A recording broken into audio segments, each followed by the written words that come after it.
What is up, everybody? Welcome to Flex Friday. This is the flexibility portion of our foundation series. Here we're going to be improving range of motion and lengthening the muscles that we're going to be using during Muscle Monday and Workout Wednesday. Make sure to like, comment, share if you enjoyed this content, and have a wonderful Friday. First thing we're going to be working on today is showing you how to foam roll your chest. All you need is some type of hard ball. We have a massage ball here. You can use crossball, baseball, softball, anything. All else we need is some type of hard surface, so either a wall or the ground.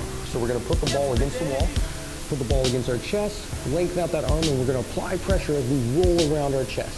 What we're doing here is we're looking for tender spots around our chest, and when we find one, we want to hold on to it for about 20 to 30 seconds, apply pressure, break it up, improve circulation, and also to range of motion of that muscle being used.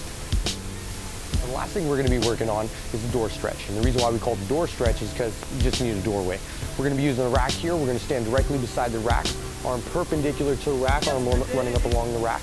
We're going to step through with our inside foot, pushing that chest through, so it's a nice stretch to that pec and that interior delt. One other thing we want to do with this is run our hand a little higher on this rack. Same position with our lower body, stepping through, pushing that chest through. Now we're going to feel a stretch in that pec minor.